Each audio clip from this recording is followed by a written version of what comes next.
Bonne heureuse année à vous tous, victorieuse année 2016, encore accentuation sur toutes nos capacités, aussi extériorisation de nos atouts que nous avons en tant que fils de Dieu. C'est le temps maintenant de régner en maître, bien sûr, sur tout ce qui existe dans tous les compartiments de nos services. C'est le temps maintenant de montrer que nous sommes la révélation de ce monde qui a besoin des fils de Dieu. 2016 commence et bien sûr pour moi, c'est une première émission, donc un premier magazine de 2016. C'est tout honneur pour moi de recevoir encore le révérend et donc le coordinateur général de l'ONG Amour de Christ, d'ailleurs à qui nous lançons la grande pompe Artifice 2016. Bonjour à vous. Bonjour. Bonne, heureuse et victorieuse année 2016.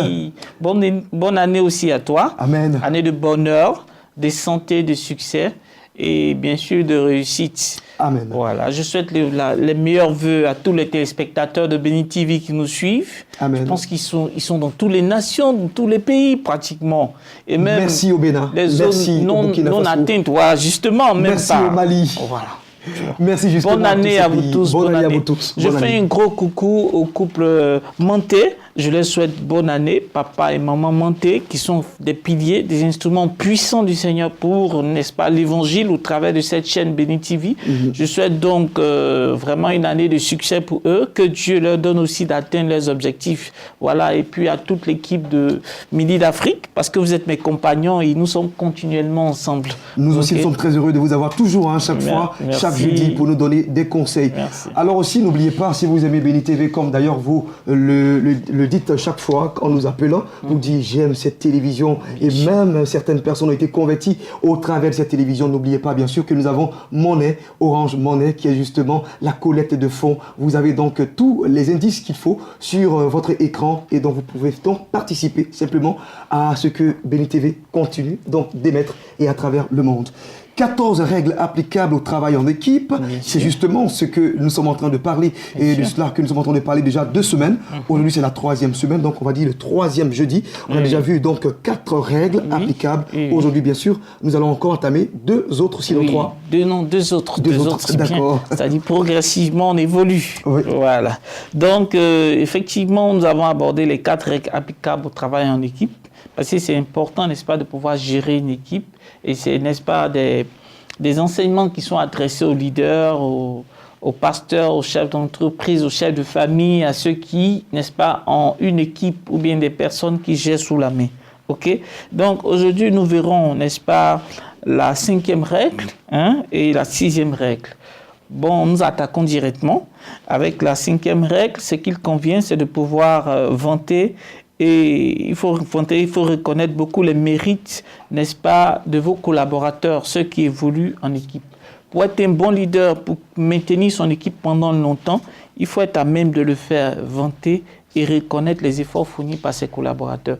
Comme je le disais tout à l'heure, les autres fois du moins, il y a des églises où les fidèles partent facilement, les pasteurs, les assistants ou ceux qui interviennent dans l'administration. Avant de rentrer justement dans les vues du sujet, on va d'abord donner les 2 intitulés que nous allons voir aujourd'hui, c'est-à-dire les 2 règles. Vous parlez donc de vanter la reconnaissance, le mérite de nos collaborateurs. Bien sûr, ça c'est la première règle. Maintenant, la 2e règle, c'est de critiquer et corriger les membres qui sont dans l'équipe. Être à même de pouvoir les critiquer, les corriger, mais dans le secret, en privé. D'accord. Voilà. Et bien sûr, voici les 2 intitulés qui vont constituer les 2 règles d'aujourd'hui et que va donc tout à l'heure donc présenter notre révérend Olivier Nailly juste après donc ceci.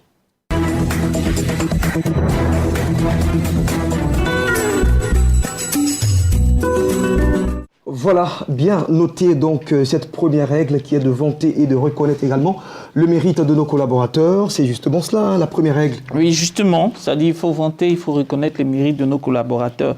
Si vous voulez que quelqu'un fasse quelque chose de nouveau et quelque chose de bien, n'est-ce pas, vous devez le féliciter. Et ça, c'est très, très important. Je crois que ce qu'on constate dans nos églises, c'est que les hommes de Dieu ont tendance, n'est-ce pas, à plus se lancer les fleurs et ils oublient complètement leurs collaborateurs. OK, ils se mettent beaucoup devant, ils s'arrosent de tout ce qui est privilège, tout ce qui est mots positifs et quand ils rendent des témoignages, c'est des témoignages élogieux sur leur personne. Mais en réalité, ce qui fait un homme de Dieu aussi, ce sont ses collaborateurs, ceux qui sont autour de lui et qui travaillent avec lui. Je n'ai pas dit que c'est mauvais de pouvoir se lancer, parce qu'étant homme de Dieu, on est soi-même un produit qu'on peut vendre. Mais il est important quand même de faire cas de ses collaborateurs, de pouvoir, n'est-ce pas, les valoriser, de pouvoir aussi les élever. Et ça, c'est important, parce qu'ils font des fois des travaux vraiment assez délicats, ils s'investissent à fond, et c'est pas l'argent qui répond à tout. Il faut aussi quand même les motiver, n'est-ce pas, en reconnaissant l'effort qu'ils fournissent, mais le faire en public, de sorte à ce que même dans l'assistance, même parmi le peuple, on puisse reconnaître les efforts qu'ils fournissent. Voilà, c'est une source de motivation. C'est important. Voilà. Et contrairement donc à ces leaders qui savent tout, et quoique même le collaborateur vienne leur proposer une idée, ils disent oui, j'avais déjà pensé à ça.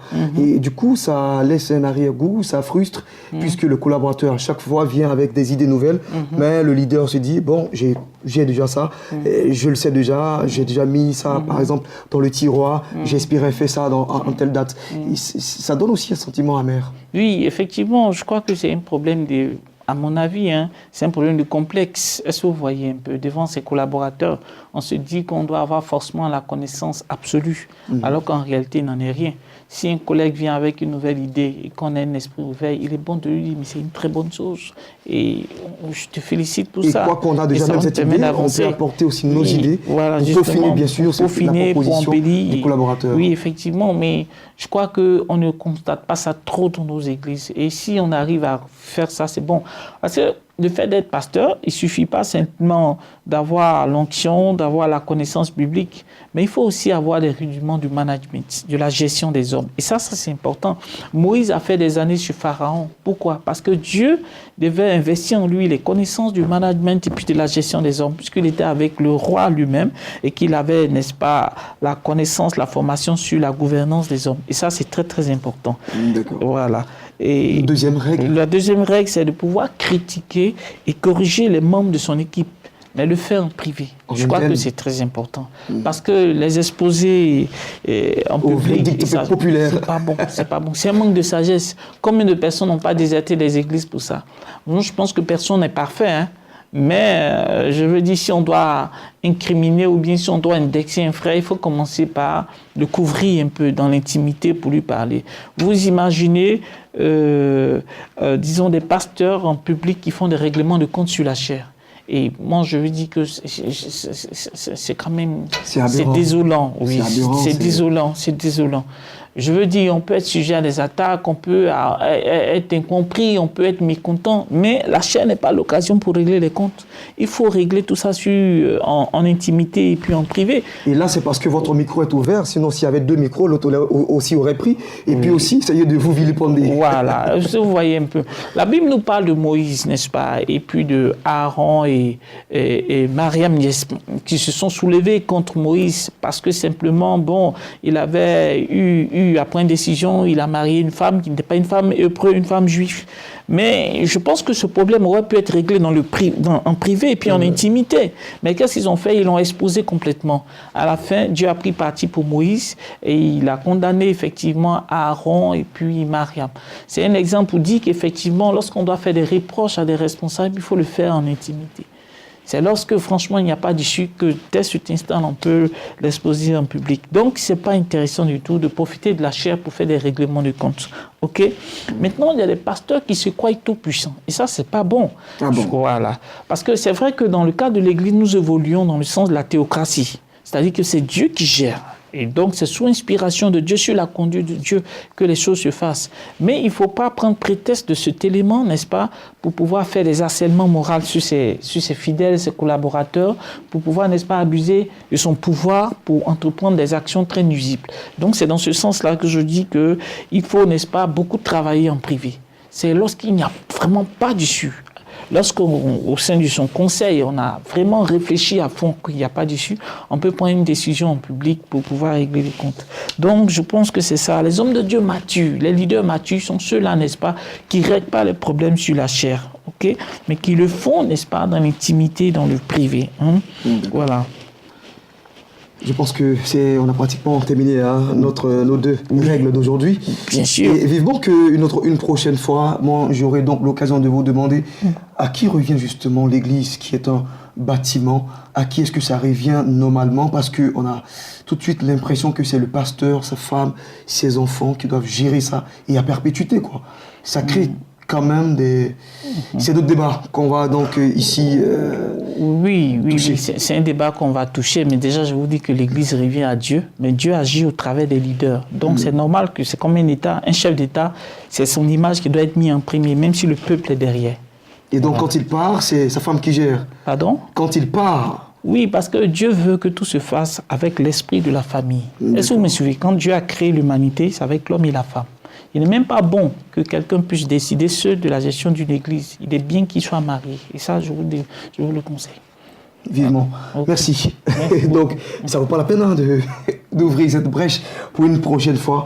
Et on va partir pour Espace Annonce. Et puis, il faut rappeler qu'il y a cette dynamique jeunesse qui est en train de travailler encore. Après 31 fatigués, les reportages. Mais Etienne, il y a donc Atsa, il y a donc Coré Paul au son, et donc aussi Lucien, qui est de la partie. Nous avons aussi Laure depuis le maquillage, qui revient justement pour apprendre donc le cadrage. On a aussi Honorine, et puis au son. Et pardon, on a Régis Tavia, donc de Tanguy Dodo. On va partir maintenant pour Espace Annonce, deuxième rubrique, et d'ailleurs aussi celle qui va aussi annoncer juste après Tout se guérit. À tout de suite pour nos différents annonceurs.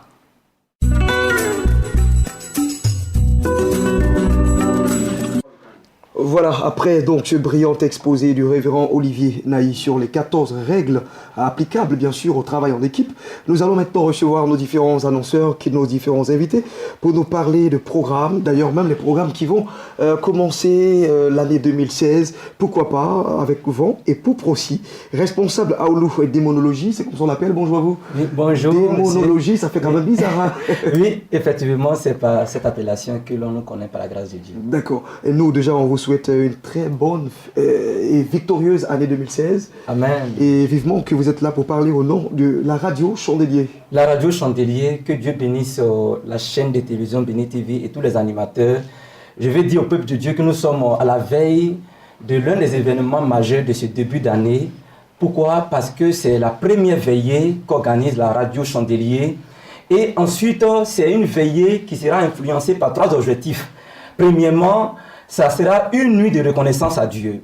Depuis sa création, la radio Chandelier a été un canal que Dieu a utilisé pour libérer des vies, pour réconcilier des familles, pour attrister le royaume de Satan. Donc c'est une nuit de reconnaissance au Seigneur. Et deuxième objectif, n'est-ce pas, c'est une nuit d'intercession, premièrement pour la radio Chandelier, mais au-delà, les chaînes chrétiennes. Pourquoi? Parce que les médias chrétiens sont aujourd'hui au centre du combat que Satan livre, n'est-ce pas, aux nations. Donc c'est une veillée pour intercéder, en fait, que Dieu ouvre des frontières physiques et spirituelles, n'est-ce pas, aux chaînes chrétiennes. Et troisième objectif, c'est en fait le thème, n'est-ce pas, principalement de la veillée, à savoir la réalité spirituelle. Je vais dire la radio Chandelier qui met sur les 99.8 FM a une émission qu'on appelle Prière Online. C'est une émission qui recueille les sujets de prière. Et après avoir, n'est-ce pas, analysé ces sujets, nous avons compris que beaucoup d'enfants de Dieu souffrent, n'est-ce pas, des problèmes de réclamation satanique. Je vais dire sur les réclamations sataniques 2 choses. Les réclamations sataniques, c'est d'abord la face cachée des activités de Satan dans la vie d'un homme. Ça veut dire quoi? Puisque c'est caché, tu peux même être un chrétien et ne pas savoir. Vous vous souvenez de Jésus qui disait à Simon-Pierre, Simon, Simon, Satan vous a réclamé pour vous criber comme du froment. Simon avait été appelé pour servir le Seigneur, mais il ne savait pas que cette réclamation était sur sa vie. La deuxième chose que nous devons savoir sur les réclamations, c'est que c'est la bombe à retardement du diable dans les différentes familles. J'en veux pour preuve, n'est-ce pas, des personnes qui sont issues de familles où les gens ne peuvent pas atteindre 40 ans.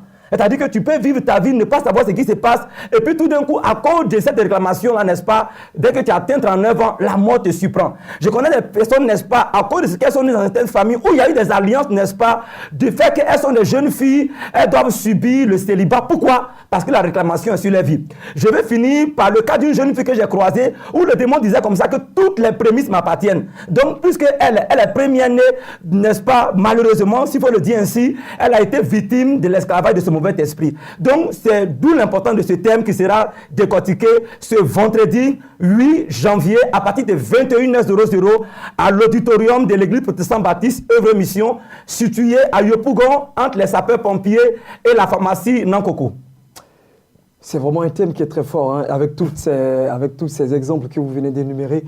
Je pense que beaucoup de personnes se retrouvent quand même dedans. Hein. Une large catégorie des chrétiens, on se retrouve tous dedans. Et donc vivement que nous soyons à ce programme qui se passe déjà demain, vendredi. Oui. Effectivement, pour être plus net, n'est-ce pas, parce que des auditeurs, déjà, après les émissions que nous avons eues ici, nous appellent pour dire que nous sommes à l'intérieur, nous voulons suivre cette veillée. Nous avons dit comme ça que ceux qui ont la connexion, ils peuvent aller sur le site, n'est-ce pas, info au pluriel, @radiochandelier.org pour suivre, n'est-ce pas, cette veillée en direct. Voilà, ils peuvent suivre ça en direct.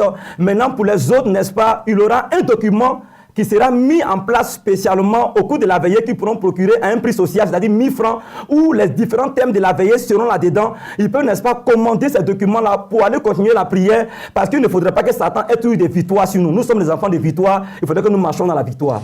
D'accord, donc la grande veillée, c'est pour demain vendredi, sur le coup de 21h, vous avez dit à l'éditorium donc, de l'église baptiste Œuvre Mission, qui est donc piloté par notre père, hein, le chevronné, c'est ce que j'allais dire, Dion Robert, effectivement. Donc le père Dion Robert, le père établi sur la nation. Moi je vais dire ça pour que cela lui revienne de Troyes. Et c'est de 21h à 6h du matin. 21h, c'est une veillée riche en rebondissements. C'est-à-dire on commence à 21h00 jusqu'à 6h00. Il y aura vraiment beaucoup d'activités. Ceux qui viendront, n'est-ce pas, comprendront davantage. Vous transmettez justement nos salutations à nos collègues, nos confrères qui sont là-bas. Lorraine Vawa, on salue également Gauthier Bailly. Je parle aussi de le chantre, sinon l'animateur qui est beaucoup manager aussi des chantres là-bas. Hein. Voilà, que j'aime bien aussi. Vous transmettez nos salutations et puis vivement que toute l'équipe de Chandelier. Nous sommes donc des frères. Je pense que nous serons de la partie le vendredi 8, samedi demain, sur le coup de 21h. Amen. Et donc vivement que tout le monde vienne pour participer à ce programme qui d'ailleurs a un thème assez éloquent. Le contact, sinon les contacts. Les contacts, n'est-ce pas, c'est le 07 80 44 22 40 33 11 33. Merci à vous, responsable Oulu démonologie, c'est comme ça qu'on vous reconnaît. On va maintenant parler avec un prophète des nations. Je suis vraiment encadré après un démonologue. Maintenant, j'ai un prophète sur mon plateau. Auré Alain, bonjour à vous. Sois béni, je salue toute la Côte d'Ivoire. Et victorieuse année 2016. Je reçois.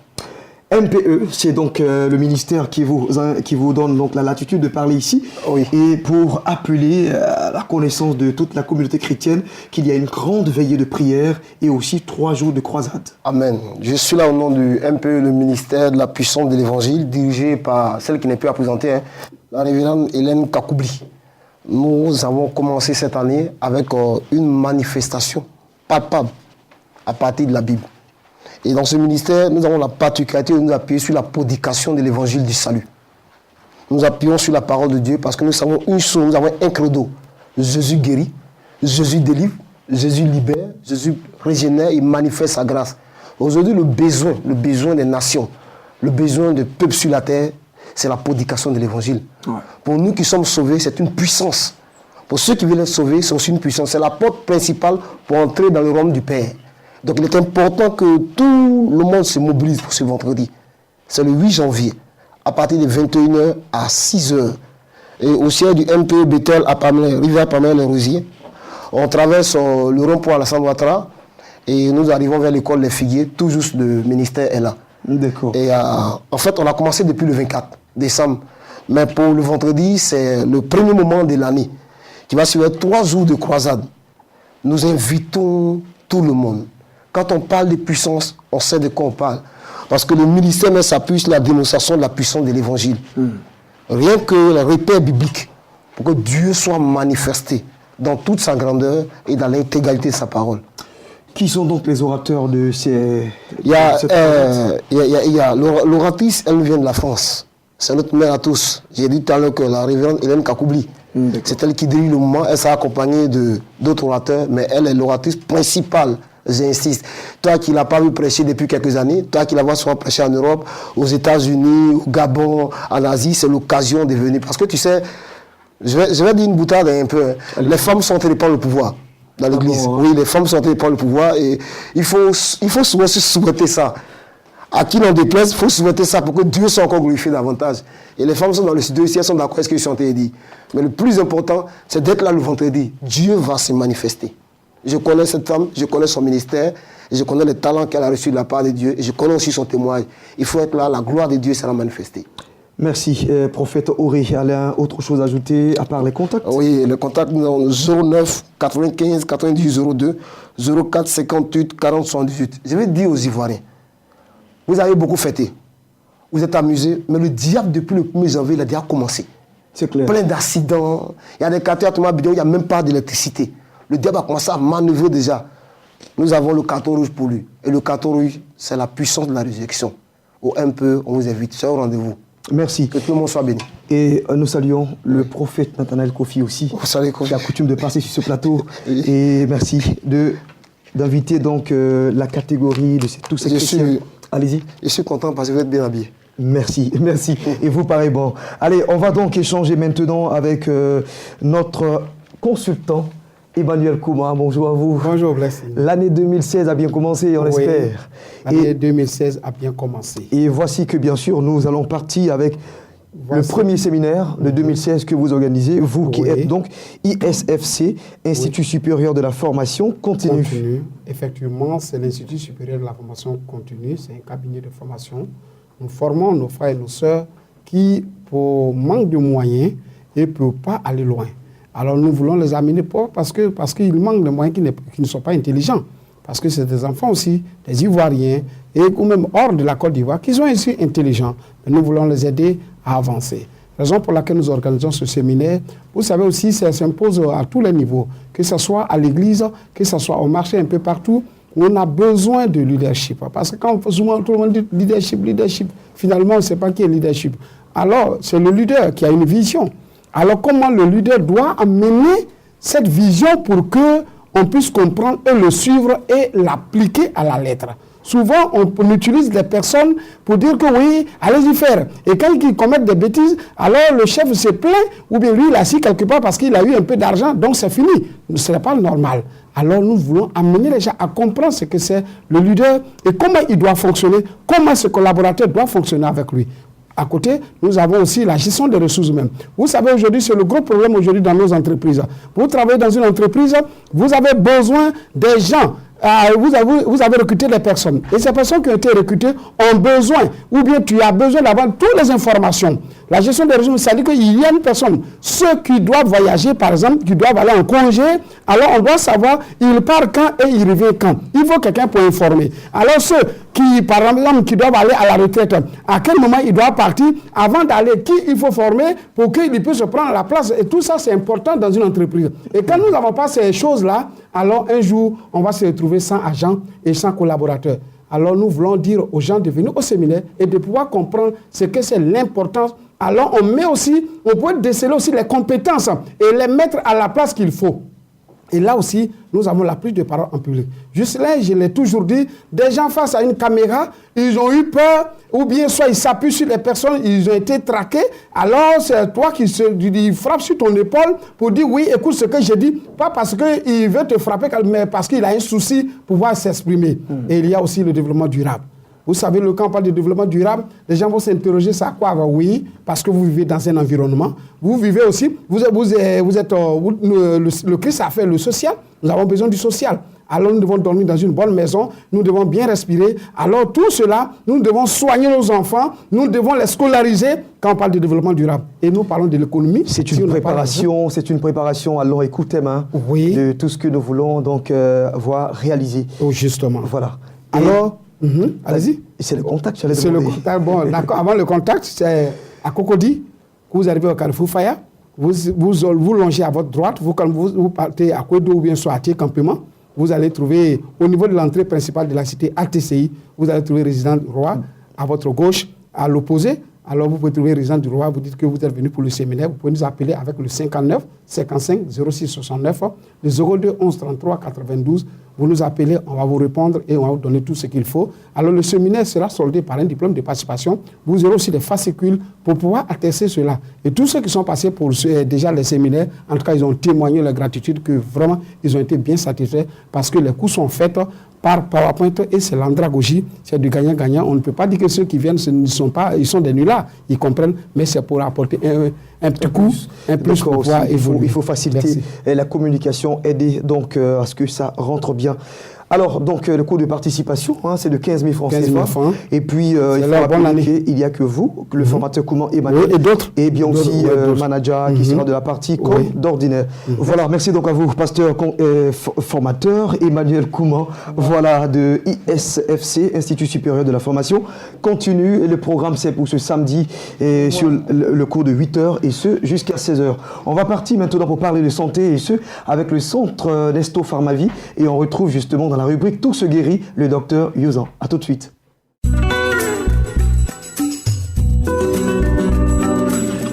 Gloire soit rendue à notre Dieu, le Dieu du ciel et de la terre, qui a toujours pour projet la santé des humains.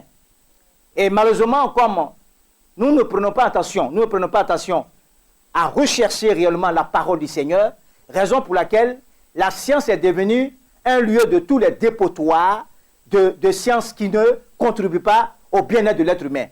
Alors, je voudrais dire aujourd'hui à toutes ces personnes qui me regardent, la Bible est une encyclopédie extraordinaire. Et elle parle depuis la création de l'être humain jusqu'à même à son évolution, jusqu'à même à la mort. Mais dans cette logique des choses, Dieu veut que nous soyons en bonne santé et que nous vivions longtemps pour rendre témoignage des bienfaits de l'Éternel. Alors, cet après-midi encore, je vais revenir sur cette maladie que nous tous nous connaissons, que le docteur Youzan n'a jamais cessé de se taire et de parler, c'est le diabète.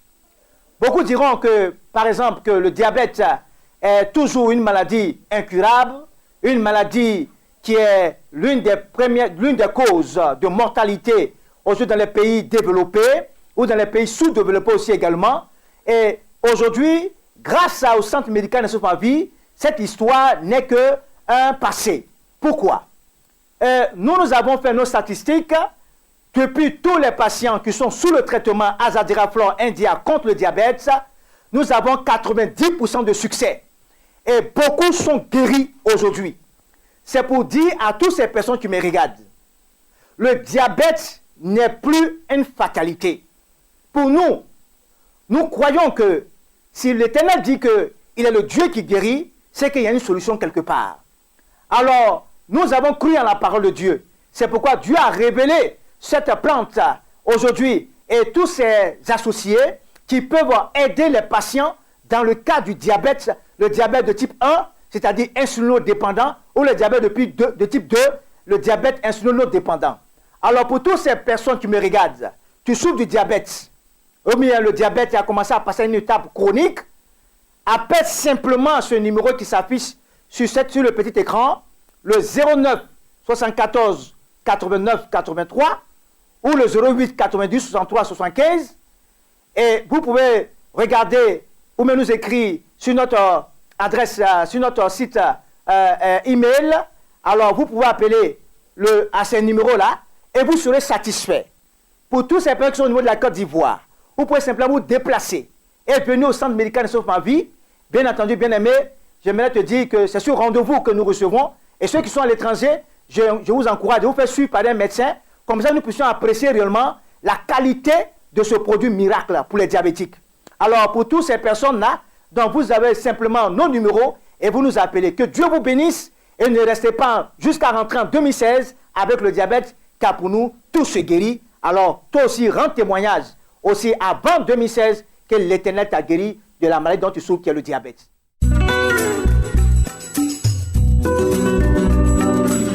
Voilà, c'est ici que nous allons mettre fin à ce magazine de midi. Demain, je serai encore de la partie pour vous servir. Et si vous êtes en train de terminer votre assiette, je vais vous souhaiter simplement une très bonne digestion après que vous ayez pris la dernière fourchette ou la dernière cuillerée. Mesdames et messieurs, je vous laisse justement cette pensée de Albert Einstein qui pouvait dire « Si la notion de temps existe, c'est pour que tout n'arrive pas en même temps. Sachez donc garder l'ordre des priorités en toutes choses. www.beni.tv pour nous avoir un live stream. J'ai été très honoré de vous présenter ce numéro. Demain, il sera encore des vôtres. Je vous aime, vous le savez, et Dieu, bien plus.